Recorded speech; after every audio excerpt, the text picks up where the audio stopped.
world. Ayan po yung ating na pamili ngayong araw ng Huwebes. Maraming salamat po sa nagbenta po sa amin.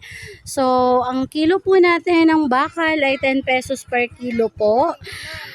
Baka meron po kayo, just message me lang po. At pag nagkasundo po tayo sa presyo, pipick upin din po namin kaagad. Pumipick up po kami around Nueva Ecija, boundary po ng Tarlac, boundary po ng Pampanga, boundary po ng Bulacan, boundary po ng Pangasinan, at boundary po ng Nueva Vizcaya.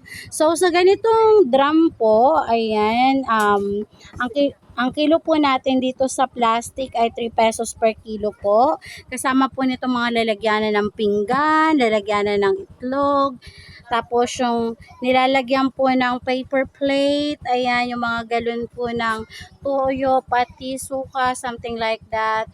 Lalagyan na ng Sondrox, ganyan po ng ice cream. Sa ano po natin, sa mga bote po natin, yung maliit po ay 2 piraso piso po. Sa malaki po ay piso per piraso po.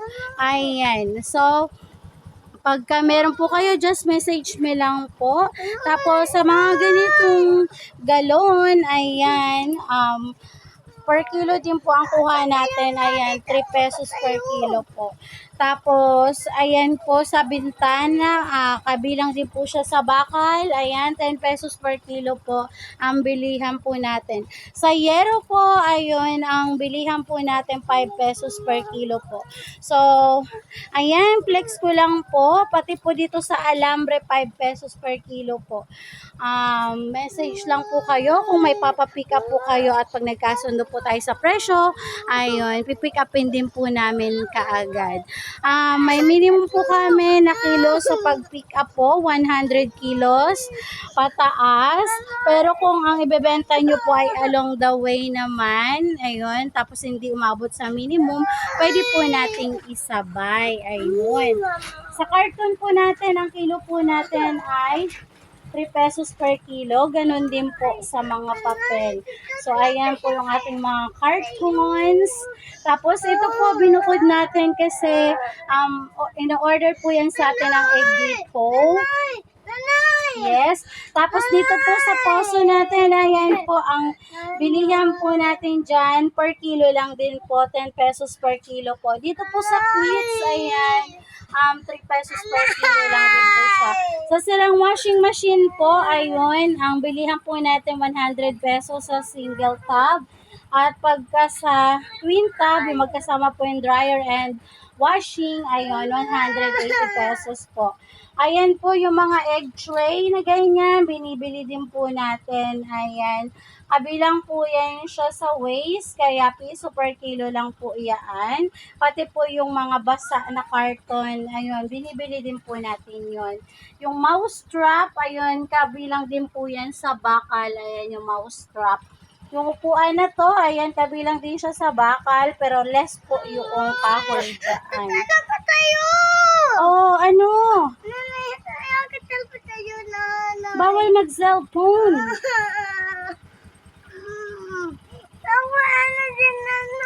O, dali, ihatid na natin si tatay doon. Kasama tayo, hahatid natin. Dali, dali. Ayan na. O, babay na, tay. Uy, bigyan mo kami ng baon. Uuwi, papasok pa si Iyas mamaya. Tapos uuwi ulit. Alam mo naman may tinda doon. Wala akong pera pambili.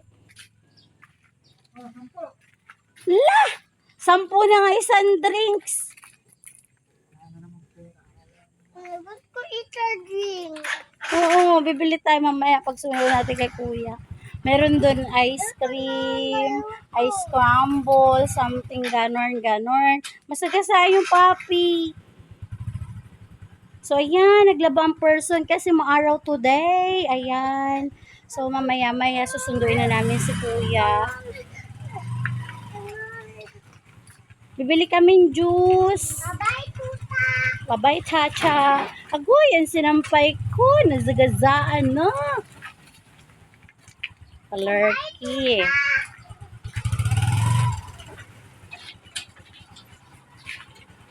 What's happening?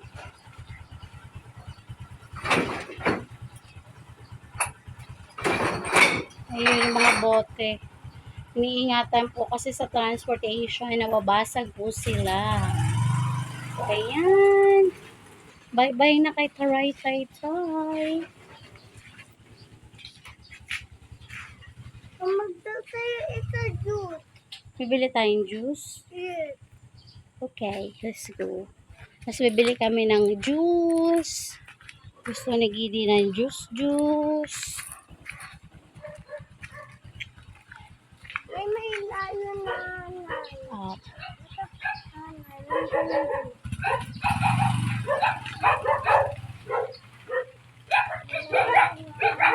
so, ayan.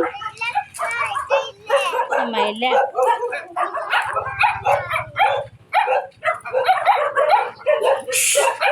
Ay, alerty.